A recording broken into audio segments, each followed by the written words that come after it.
Senator Reid's just gotten back from the hearing with Senator Hegseth. Well, thank you, Leader. I went into this hearing with deep concerns about Mr. Hegseth's qualifications to be Secretary of Defense, and I have concluded that he lacks the character, the competence, and the commitment to do this job. He's probably the least qualified individual ever suggested to be the Secretary of Defense in my tenure and perhaps in the history of the country. But there's something I think more fundamental that is taking place. Hegseth will be the point person on the politicization of the United States military. We have never had a politicized military.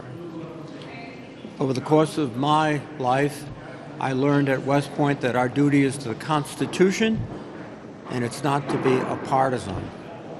What Mr. Hegseth wants to do is insert partisanship into the military of the United States so it becomes a political vehicle.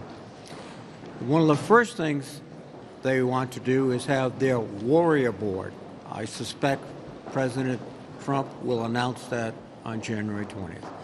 And what that warrior board will do is identify everyone they consider to be at the general officer level not compliant with Trump, i.e. not a sycophant. And they will eliminate them. And that will send huge impulses throughout the entire military about what does it mean to be a soldier, sailor, Marine, airman, guardian today.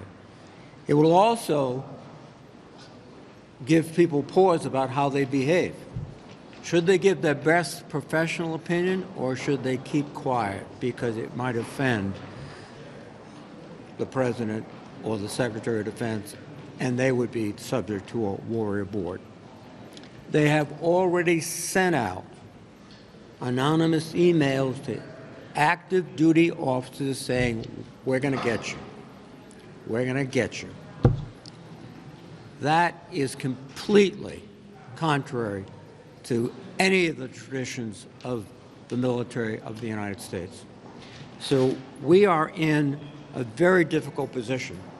And it's further complicated by the fact that there is an ongoing campaign of intimidation against people who would come forward and testify, and also, I believe, my colleagues. There are advertisements in their states now that they must vote for Hegseth, and there is clear sort of signals that if you don't play ball, you're going to have millions and millions of dollars directed against you, as well as social media directed against you to make your life miserable. And ultimately, this will come down to whether the Senate of the United States can perform its constitutional duty to advise and consent to the President of the United States, not to simply fall in line and do something expedient. So the Senate's reputation is at stake. The military of the United States is at stake.